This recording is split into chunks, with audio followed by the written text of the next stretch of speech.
बिस्मिल्लाहिर्रहमानिर्रहीम। अस्सलामु अलैकुम। हमने पहले लेक्चर में 6 क्लास के जो चैप्टर नंबर 4 स्टार्ट किया था उसके अंदर रेशो की डेफिनेशन पढ़ी थी, एंटीसीडेंट और रेफरेंट पढ़ा, कंसिक्यूटिव की डेफिनेशन पढ़ी थी और उसके बाद इन डेफिनेशनों के बाद हमने कुछ क्वेश्चन सॉल्व करना सीखे थे। यानी हमने रेशियो में वैल्यूज़ को लिखा था और रेशियो को सिंप्लीफाई किया था। आज हमारे पास वही एक्सरसाइज 4.1 का क्वेश्चन नंबर 3 है। क्वेश्चन नंबर 3 में वो कहता है express into fraction and simplify. सवाल में उसने वैल्यूज़ को रेशियो में लिखा हुआ है, हमने पहले उनकी फ्रैक्शन बनानी है, फ्रैक्शन बनाने के बाद उसको सिंप्लीफाई करना है। सिंप्लीफाई मींस वो लोएस्ट फॉर्म में आएंगे।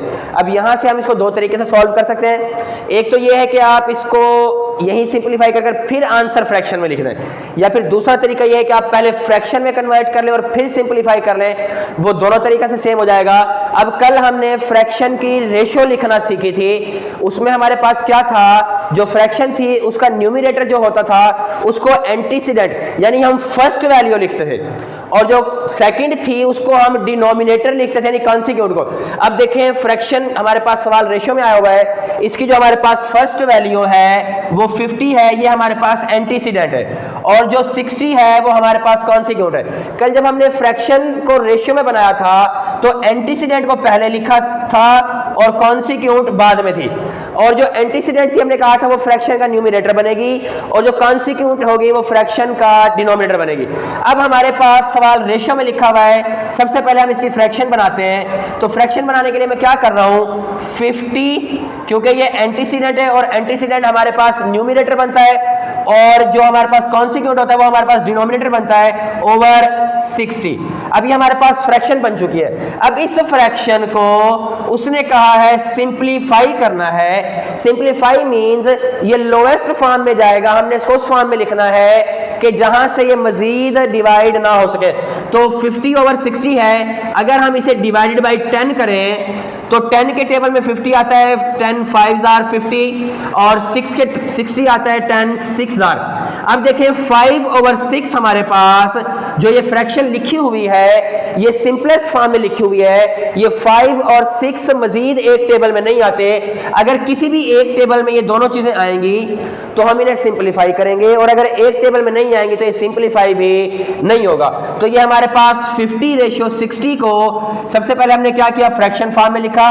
फ्रैक्शन फॉर्म में लिखने के लिए क्या किया हमने, जो एंटीसीडेंट था यानी कि जो फ्रैक्शन में पहली वैल्यू लिखी हुई थी वो न्यूमरेटर बना, फ्रैक्शन में जो बाद में कॉन्सिक्यूट लिखा हुआ था वो डिनोमिनेटर बना। हमने रेशियो को फ्रैक्शन में कन्वर्ट किया और फ्रैक्शन में कन्वर्ट करने के बाद हमने ये देखा कि ये दोनों किस टेबल में आते हैं कि सिंप्लीफाई हो जाए। हम इसको उसी टेबल से डिवाइड कर देंगे। मैंने 10 से डिवाइड कर दिया, आप पहले इसको 5 पर डिवाइड कर सकते हैं, 2 पर डिवाइड कर सकते हैं, 0 से 0 भी कैंसिल कर सकते हैं। डिफरेंट टेबल्स जैसे हम डिवाइड में इस्तेमाल करते हैं तो सारे के सारे आप पढ़ सकते हैं, उसका कोई इशू नहीं है। नेक्स्ट अगर हम सवाल देखें हमारे पास उसका एक पार्ट और है 85 रेशियो 90। अब 85 रेशियो 90 है, सबसे पहले हमारे पास हम इसको फ्रैक्शन में लिखते हैं और फ्रैक्शन में लिखने के लिए एंटीसीडेंट यानी कि जो रेशियो में पहले लिखा हुआ है उसको हमने बनाना है न्यूमरेटर, और जो बाद में लिखा हुआ है कॉन्सिक्यूट उसको हमने बनाना है डिनोमिनेटर। ये फ्रैक्शन बन गई है। अब इस फ्रैक्शन को सिंपलेस्ट फॉर्म में लेकर जाना है। देखें 85 ओवर 90, एक बात याद रखेंगे, जिस टेबल के लास्ट पर 5 या 0 होगा वो 5 की टेबल में हमारे पास लाजमी आता है। अब अगर मैं इसे डिवाइडेड बाई 5 करता हूं, मेरे पास 85 जो है वो 5 के टेबल में अगर हम उसको डिवाइड कराकर देखें 85 डिवाइडेड बाय 5 तो 5 1s are 5 ओवर 3, ये 5 नीचे और 5 7s are, तो ये आ जाएगा 17। और अगर हम 90 को डिवाइड कराएं 5 के टेबल में तो 5 1s are 5 ओवर में आएगा 4, ऊपर से आएगा 0 और 5 8s are 40। हमारे पास उसका आंसर आ जाएगा 18। अब आप देखें ये 18 और 17 किसी भी एक टेबल में नहीं आते। 17 हमारे पास एक प्राइम नंबर आ गया, ये जस्ट 1 और इट्स सेल्फ की टेबल में आ गया, तो इसको मजीद सिंप्लीफाई नहीं कर सकते, तो हमारे पास ये इसका आंसर आ गया। अब अगर नेक्स्ट देखें 56 रेशियो 70, 56 एंटीसीडेंट है और 70 जो है वो कॉन्सिक्यूट है। तो हमने जब फ्रैक्शन बनानी है, फ्रैक्शन बनाते हुए इस बात का ख्याल रखना है कि जो एंटीसीडेंट होगा वो हमारे पास न्यूमिनेटर यानी ओवर के ऊपर आएगा और जो कॉन्सिक्यूट होगा वो ओवर के नीचे। या अगर आप सिंपल सा याद रखना चाहें तो जो वैल्यू फ्रैक्शन में पहले लिखी, रेशियो में पहले लिखी हुई है, उसको हम फ्रैक्शन का न्यूमिनेटर बनाएंगे और जो बाद में लिखी हुई है उसको डिनोमिनेटर। अब देखना यह है कि हमारे पास 56 और 70 किस एक टेबल में आते हैं। तो बेटा 56 और 70 का अगर हम टेबल लें 7 का डिवाइडेड बाय 7 के टेबल में 56 हमारे पास आता है 7 8 आर 56 और 7 10 आर 70। अभी मजीद देखें 8/10 हमारे पास ये दोनों के दो इवन नंबर लिखे हुए हैं। एक बात याद रखनी है, जब भी इवन नंबर आएगा वो 2 के टेबल में मस्ट आता है। तो 2 के टेबल में अगर मैं इसको डिवाइड कराऊं डिवाइडेड बाय 2, तो जो 8 है वो 2 के टेबल में आएगा 4 पर और जो 10 है वो आएगा 5 पर। तो हमारे पास इसका आंसर बन जाएगा 4/5 जो कि सिंपलेस्ट फॉर्म में है। अब देखिए 4 और 5 एक टेबल में हमारे पास नहीं आता। नेक्स्ट क्वेश्चन है इसका 0.6 रेशियो 0.9। अब यहाँ पे दो काम करने हैं, एक तो ये इसकी रेशियो खत्म कर सिंपलीफाई करना है, या अगर ना भी खत्म करें ऐसे भी हो सकता है। लेकिन सबसे पहले इसको क्या करना है फ्रैक्शन फॉर्म में, और फ्रैक्शन फॉर्म में लिखने के लिए क्या होगा हमारे पास, जो हमारे पास फर्स्ट वैल्यू है वो न्यूमरेटर बनेगी। तो 0.6/0.9। अब यहाँ पर पॉइंट डिफरेंट वेज में खत्म हो सकता है। एक तरीका तो ये है कि न्यूमरेटर में पॉइंट के बाद एक डिजिट है, डिनोमिनेटर में भी पॉइंट के बाद एक डिजिट है, आप यही पॉइंट से पॉइंट कैंसिल कर सकते हैं। या दूसरा हमारे पास जो पॉइंट खत्म करने का आमतौर पर तरीका होता है वो हम ओवर में 100 या 10 लगाकर पॉइंट खत्म करते हैं। अब देखें इस वैल्यू में पॉइंट के बाद एक डिजिट है, ये हमारे पास हो जाएगा 0.6। इसका पॉइंट खत्म करेंगे पॉइंट की जगह पे 1, बाकी जितने डिजिट है उतने 0। मेन ओवर में है 0.9, तो ये हो जाएगा 9 ओवर में पॉइंट की जगह पे 1 और बाकी जितने डिजिट है उतनी हमारे पास आ जाएंगे जीरोस। अब उसके बाद आप देखें ये हमारे पास डबल ओवर आ गया है। डबल ओवर अगर हमारे पास आ जाए उसको सॉल्व करने का स्पेशल प्रोसेस है, वो क्या है। फॉर एग्जांपल अगर हमारे पास क्या लिखा हुआ A/B मेन ओवर C/D। अब डबल ओवर इसका लिखने का तरीका क्या है, जो ऊपर वाला वैल्यू है जो न्यूमिनेटर है उसका जो न्यूमिनेटर होगा वो, और डिनोमिनेटर में से जो डिनोमिनेटर होगा वो, ये आपस में मल्टीप्लाई A/D। ओवर मेन रह जाएगा, न्यूमिनेटर से जो डिनोमिनेटर है वो और डिनोमिनेटर से जो न्यूमिनेटर है वो, ये आपस में मल्टीप्लाई हो जाएंगे। अब मैं इस चीज को इसी तरह से कन्वर्ट करने की कोशिश करता हूं। मैं लिखता हूं 6 सबसे नीचे 10 है, मल्टीप्लाई बाई 10 ओवर यहां पर 9 मल्टीप्लाई बाय 10। ये 10 से 10 कैंसिल हो जाएगा और उसके बाद हमारे पास ये आ जाएगा 6/9।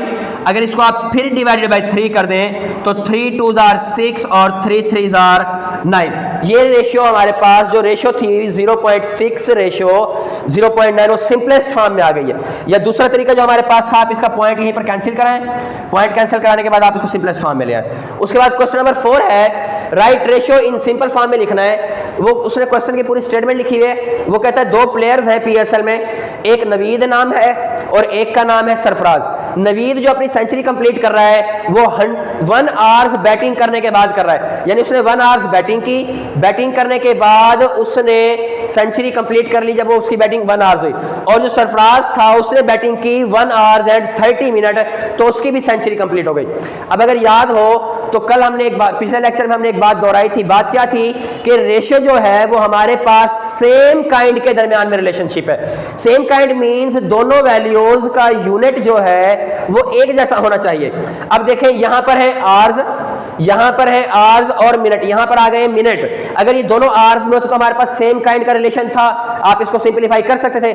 लेकिन अब देखें यहां आवर्स है और यहां मिनट भी आ गए हैं, तो अब आप इन दोनों को पहले सेम यूनिट में कन्वर्ट करेंगे। अब दो तरीके, ये आवर्स है ये भी आवर्स है, आप इन मिनट्स को आवर्स में कन्वर्ट कर लें, या फिर जो आसान तरीका है वो हमारे पास ये है कि आप इन आवर्स का मिनट बना लें। अब अगर हमारे पास जो 1 आवर होता है उसके अंदर होते हैं 60 मिनट, तो 1 आवर में हो जाएंगे 60 मिनट, ये मिनट में बन गया। अब अगर हम इसे देखें 1 आवर्स हमारे पास जो है वो होता है 60 मिनट का। अब यहां पर 1 आवर्स के साथ हमारे पास 30 मिनट एक्स्ट्रा है, तो 1 आवर्स में हो गए हमारे पास 60 मिनट, उसमें जो मिनट दिए हुए 30, यानी जो सरफराज ने सेंचुरी कंप्लीट की है वो 90 मिनट्स में कंप्लीट की है, और नवीद ने जो सेंचुरी कंप्लीट की है वो की है 60 मिनट्स में कंप्लीट। अब देखें 60 मिनट में नवीद सेंचुरी कंप्लीट कर रहा है और 90 मिनट में सरफराज सेंचुरी कंप्लीट कर रहा है। अब इन दोनों के साथ जो यूनिट है वो सेम आ गया, ये भी मिनट है और ये भी मिनट है। अब उसने क्या कहा, इस रेशियो को सिंपलेस्ट फॉर्म में कन्वर्ट कर फ्रैक्शन बनानी है, तो रेशियो में अब इसको हम लिख लेते हैं। ये क्या बन जाएगा हमारे पास, नवीद रेशियो सरफराज। अब नवीद ने कितना टाइम लिया है 60, सरफराज ने कितना टाइम लिया है 90। अगर मैं इसे डिवाइडेड बाय 10 करा दूं तो 60 10 के टेबल में आता है 6 पर, रेशियो 90 आता है 9 पर। अब मजीद अगर मैं इसको सॉल्व करवाऊं डिवाइडेड बाय 3 तो 3 आता है हमारे पास, 6 आता है 3 के टेबल में, 3 2s आर और 3 3s आर। ये रेशियो सिंपलेस्ट फॉर्म में आ गई। इसकी फ्रैक्शन बना लेते हैं। फ्रैक्शन बनाने का क्या रूल है, जो एंटीसीडेंट होगा यानी कि फर्स्ट एलिमेंट होगा रेशियो में वो हमारे पास न्यूमरेटर बनता है, तो ये हमारे पास हो जाएगा 2, और जो रेशियो में सेकंड एलिमेंट होता है यानी कि कॉन्सिक्वेंट होता है वो हमारे पास बन जाएगा डिनोमिनेटर 3। तो उन्होंने जो सेंचुरी कंप्लीट की है वो 2/3 की रेशियो में कंप्लीट की है। उसके बाद क्वेश्चन नंबर 5, क्वेश्चन नंबर 5 में वो कह रहा है एक फैमिली है, उस फैमिली की टोटल जो सैलरी है हमारे पास वो 55,000 पर मंथ है, यानी उस बंदे उनके जो सोर्स ऑफ इनकम है, जिस तरीके से वो कमा रहे हैं, जितना भी है वो टोटल जब करते हैं तो वो बनता है 55,000। अब 55,000 वो फैमिली का जो बंदे हैं जो कमाने जाते हैं या काम करते हैं वो कमा रहे हैं। अब उसने कहा है वो जो बंदा है वो अपनी सैलरी के ना 2 पार्ट्स को सेविंग में इस्तेमाल करता है, यानी जितनी भी उसकी टोटल सैलरी है उसमें से 2 हिस्से वो जमा कर रहा है, 2 हिस्से, और 3 हिस्से उसके वो खर्च कर रहा है। एक्सपेंडिचर बोलेंगे खर्च को और सेविंग बोलेंगे बचत को। यानी अब उसकी जो सैलरी है टोटल उसके उसने बनाए हैं 5 पार्ट्स। 5 पार्ट्स बनाने के बाद उसमें से 2 पार्ट्स वो बचत में रख रहा है, अपने बुरे वक्त के लिए उसको संभाल के रख रहा है कि कभी काम आ जाएंगे, और 3 पार्ट्स जो है वो अपने घर की जरूरत को पूरी कर रहा है, जिसमें उसकी डिफरेंट जरूरत हो सकती है, खाना पीना है, बच्चों के स्कूल की फीस है, या कपड़े हैं, चप्पल है, अद्वियात वगैरह है, गाड़ियों का फ्यूल वगैरह है, घर का इलेक्ट्रिसिटी के बिल है, जहां भी खर्च कर रहा है। अब हमने वो कह रहा है अब आप ये बता दें कि वो रुपीज में कितनी सेव करता है और कितने खर्च करता है। अब देखें हमारे पास क्योंकि चैप्टर चल रहा है रेशो का, तो मैं सबसे पहले इसको रेशो में लिखता हूं। अब 2 चीजें हैं हमारे पास, एक है सेविंग और एक है एक्सपेंडिचर यानी अखराजात। अब इनको सेविंग्स कितनी है उसकी 2 और एक्सपेंडिचर्स हैं 3। ये सिंपलीफाई नहीं होंगे क्योंकि दोनों के 2 प्राइम नंबर आ गए और किसी भी टेबल में नहीं आते। तो यहां पर जो हमारे पास इस सवाल को सॉल्व करने का तरीका है, हम सबसे पहले निकालेंगे sum of ratios. Sum of ratios वो बनेगा 2 + 3 विच इज इक्वल टू 5। अब यानी ये जो हमारे पास 5 आंसर हमने बनाया है उसके किसको, सेविंग्स के 2 हिस्से और एक्सपेंडिचर के 2 हिस्से जो कि उसने अपनी पे के किए हुए थे, टोटल 5 पार्ट्स बन गए हमारे पास। अब इन 5 पार्ट्स में से ये 5 जो है ये उसकी टोटल सैलरी है। अब टोटल सैलरी में से वो सेविंग पे जो इस्तेमाल कर रहा है, सेविंग वो करता है 2। अब 2 हमने उसकी सेविंग्स निकालनी है, तो 2 सेव कर रहा है वो कितने में से, 5 में से, और मल्टीप्लाई भाई हम टोटल अमाउंट कर देंगे ताकि वो चीज रुपीज में कन्वर्ट हो जाए। अब देखें 2 सेव कर रहा है, टोटल कितने 5, और कितनी अमाउंट का है वो 55,000। हम यहां से डिवाइड करा लेते हैं।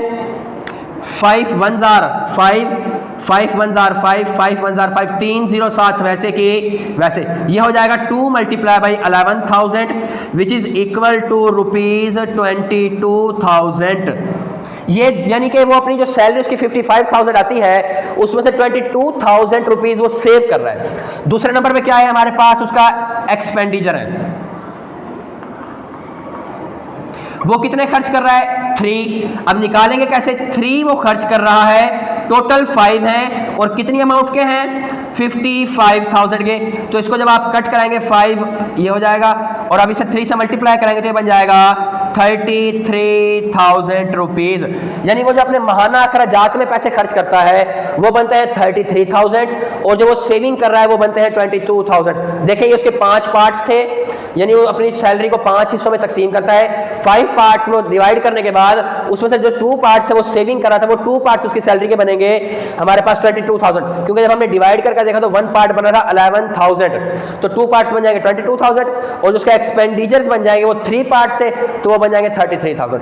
क्वेश्चन नंबर 6 हमारे पास है, वो कहता है एक बंदे के पास ना टोटल अमाउंट है 99,000, यानी 99,000 रुपीज है उसके पास। अब वो उसने डिस्ट्रीब्यूट कराने हैं बच्चों के दरमियान में। उनमें से जो बच्चे हैं, एक का नाम मुइज है, एक का नाम जुरैन है, और फिर जुरैन और अब्दुल हादी। ये सवाल हमारे पास आ गया कंटिन्यूड प्रपोर्शन का। अब कंटिन्यूड प्रपोर्शन में क्या होता है कि 3 वैल्यूज के दरमियान में होती है, लेकिन उसके हमने पार्ट्स 4 करने होते हैं, किसी एक का हिस्सा डबल करना होता है। तो यहां पर हमारे पास देखें मुइज रेशो जुरैन, मुइज को अब उसकी जो टोटल अमाउंट है ना उसके जितने मर्जी हिस्से बनाए उसमें से 4 हिस्से मिलने हैं और जुरैन को मिलने हैं 5 हिस्से, फिर मजीद जुरैन को 5 हिस्से मिलेंगे और अब्दुल हादी जो तीसरा बंदा है उनके साथ उसको मिलने हैं 6 हिस्से। अब सबसे पहले हम क्या करते हैं, हम इसके टोटल हिस्से बना लेते हैं। कंटिन्यूड प्रपोर्शन है, हमने क्या लिखा, मुइज, जुरैन और अब्दुल हादी। अब मुइज के हमारे पास है 4 हिस्से, जुरैन के जिसके भी जब इस तरह कंटिन्यूड का सवाल आ जाएगा, जिस चीज को वो रिपीट कर रहा है वो हमेशा मिडल में लिखी जाती है। अब ये मिडल में क्यों लिखी है, ताकि मैं इसके टोटल पार्ट्स बना लूं।